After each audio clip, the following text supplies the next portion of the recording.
Alright, so I decided to do my lesson plan with accommodations based around autism spectrum disorder.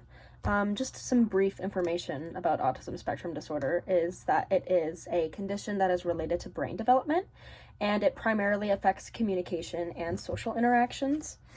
The spectrum aspect of it is that everyone with autism, it can either be profound, moderate, or mild. So there's a lot of different types, and no two individuals with autism are alike at all. So the symptoms can occur at the age of about 12 months old is typically when you start noticing symptoms. Some kids will even appear to be developing normally and then regress at the age of like 24 months. So it's can be kind of difficult to catch as well at an early age. But early intervention is the best way to get these kids the help that they need. So it's very important that if you have any concerns, to get your child screened for it.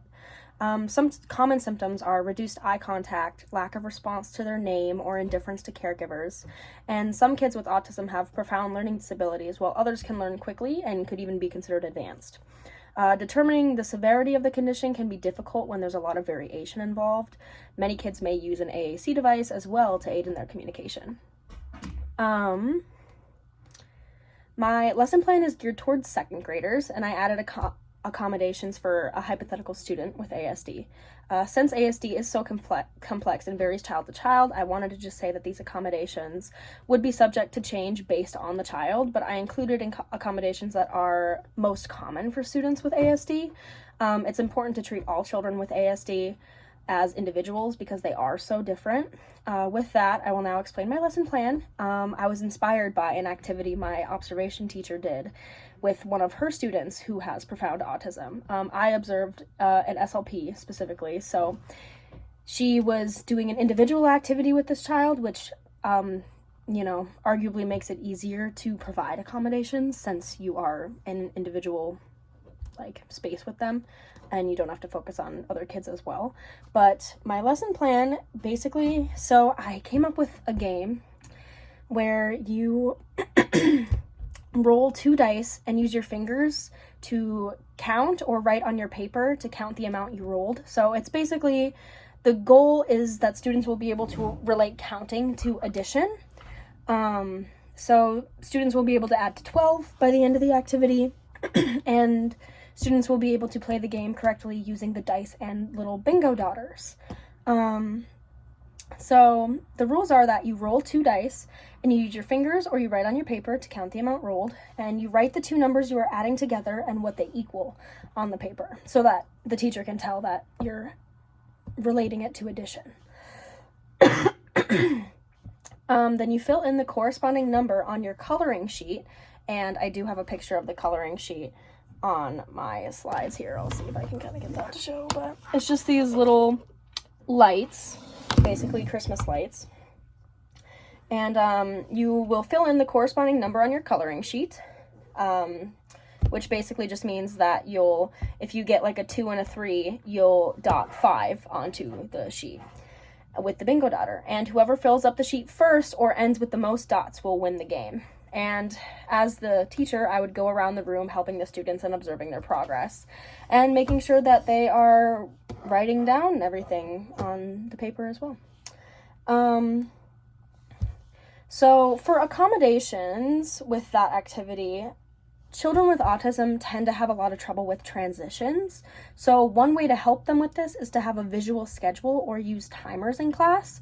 So my idea for this was, when it's time to start the game, I will set a timer as a visual reminder for the child that when the timer runs out or beeps, depending on which timer you use, that means that it's time to move on and to the next activity, because a lot of children with autism have trouble moving on and stopping something, especially if they didn't get to finish what they're doing. So timers can really help with that.